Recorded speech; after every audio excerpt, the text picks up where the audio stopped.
O my god, Shabnam Bubly এবং জিওল রোশন অভিনীত Raven cinema দেখে প্রশংসায় পঞ্চমুখ চৈনিকা চৌধুরী ম্যাডাম। ইয়েস, প্রহেলিকা খ্যাত director Chayanika Chowdhury madam Raven cinema দেখে প্রশংসায় পঞ্চমুখ। ও মাই গড, সম্প্রতি Chayanika Chowdhury madam Raven cinema দেখে সুন্দর একটা রিভিউ দিয়েছে। তো ভাই ব্রাদার, চৈনিকা চৌধুরী ম্যাডাম কি বলেছে সেইটা নিয়ে একটু পরে আলোচনা করতেছি। তার আগে আমি দুটো কথা বলি। সেটি হচ্ছে, এই রেভেন সিনেমাটা যদি আজকে শাকিব খান করতো, জিয়াউর রোশনের পরিবর্তে যদি আজকে শাকিব খান থাকতো, তাহলে সবাই বলতো ইয়েস ইয়েস, এটাই আমাদের সিনেমা, এটা আমাদের বাংলাদেশের সিনেমা। মানে পুরো সোশ্যাল মিডিয়া কাঁপিয়ে দিত আর বলতো ইয়েস, এটা আমাদের শাকিব খানের সিনেমা, এটা আমাদের বাংলাদেশের সিনেমা।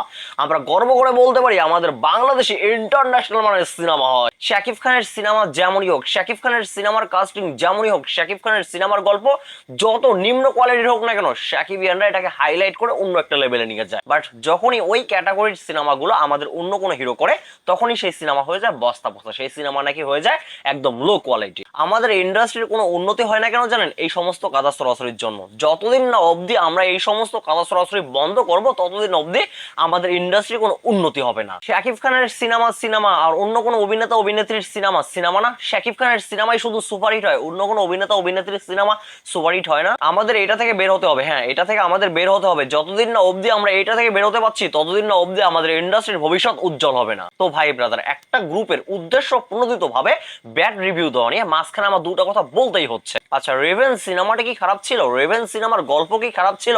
রেভেন সিনেমার মেকিং কি খারাপ ছিল? রেভেন সিনেমার কাস্টিং কি খারাপ ছিল?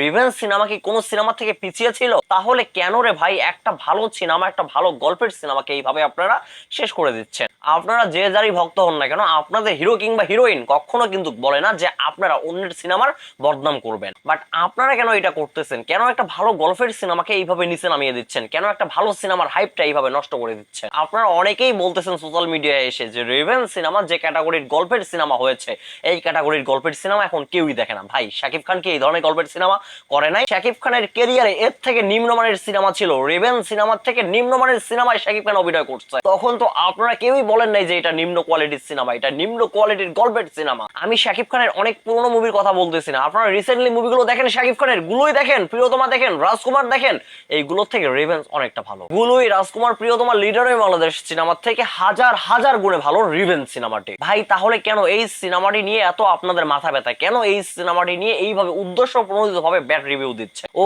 আচ্ছা আচ্ছা, এই সিনেমায় শাকিব খান নাই জন্য? আরে ভাই, শাকিব খান ইন্ডাস্ট্রিতে আর কতদিন লিড দেবে? কতদিন আর লিড দেবে? সর্বোচ্চ 10 বছর, বেশি হলে 20 বছর। এরপরে ইন্ডাস্ট্রির কি হবে? আপনারা তো ইন্ডাস্ট্রির কথা কেউই চিন্তা করতেছেন না। আপনাদের তো উচিত শাকিব খানের সিনেমা দেখার পাশাপাশি বাকি সিনেমাগুলো দেখা। তা না করে আপনারা কি করতেছেন? বাকি সিনেমাগুলোকে উদ্দেশ্য প্রণোদিত ভাবে ব্যাড রিভিউ দিচ্ছে। তো যাই হোক ভাই ব্রাদার, কথা বললেই কথা বাড়ে। এখন আসি মূল পয়েন্টে। আমাদের চৈনিকা চৌধুরী ম্যাডাম, অর্থাৎ আমাদের প্রহেলিকা খ্যাত director Chayanika Chowdhury madam Raven cinema দেখে সুন্দর একটা রিভিউ দিয়েছে তার ভেরিফাই ফেসবুক পেজ থেকে। তো চলুন কথা আর না বাড়িয়ে চৈনিকা চৌধুরী ম্যাডামের রিভিউটি আগে পড়ে আসি, তারপর বিস্তারিত আলোচনা করা যাবে। চৈনিকা চৌধুরী ম্যাডাম তার পোস্টটিতে বলেন, দেখে এলাম রেভেন সিনেমা। শবনম বুবলি এবং মিশা সওদাগরের অভিনয় অনেক ভালো লেগেছে, বুবলিকে দেখতেও সুন্দর লেগেছে। তো চৈনিকা চৌধুরী ম্যাডাম, আমাদের বুবলি এমনিতেই সুন্দর, অনেক অনেক সুন্দর, সেম পুতুলের মতো।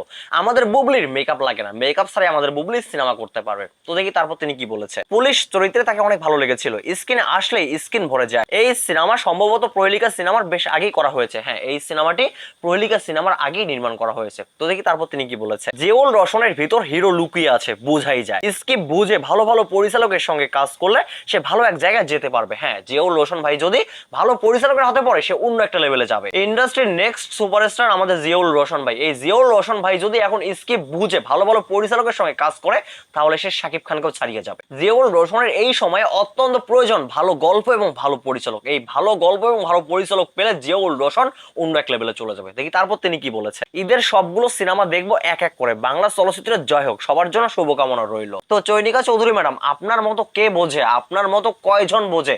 আমরা তো আছি একজনের পিছনে, আমরা শুধু একজনের পিছনে এইভাবে তালি দিয়ে যাচ্ছি, এইভাবেই তালি দিয়ে যাচ্ছি। বাকি সিনেমাগুলো চাই থাক চাই না থাক, সেগুলো আমরা ফিরেও দেখতেছি না। তো যাই হোক ভাই ব্রাদার, পরিশেষে আমি আরেকটি কথা বলতেছি। এই রেভেন সিনেমায় যদি জিয়াউর রোশনের পরিবর্তে শাকিব খান থাকতো, তাহলে বলতো যে ইয়েস ইয়েস ইয়েস, এটা আমাদের দেশের সিনেমা, এটা আমাদের বাংলাদেশ ফিল্ম ইন্ডাস্ট্রির সিনেমা। বাট দুর্ভাগ্যবশত এই সিনেমায় শাকিব খান নাই, এই সিনেমায় রয়েছে জিয়াউল রোশন, তাই এই সিনেমাটা হচ্ছে বস্তা বসা। এই হচ্ছে আমাদের বাঙালিদের অবস্থা। তো ভাই ব্রাদার, মানুষের কথায় কান না দিয়ে আপনারা হলে এসে সিনেমাটি দেখুন। আমি মনে করি আপনাদের পয়সা উসুল হবে সিনেমাটি দেখে। তো ভাই ব্রাদার, ভিডিওটা এই পর্যন্ত। আপনাদের মূল্যবান মতামত কমেন্টে বলবেন। সবাই ভালো থাকবেন, সুস্থ থাকবেন। পরবর্তী ভিডিওতে আবার দেখা হচ্ছে। আল্লাহ হাফেজ।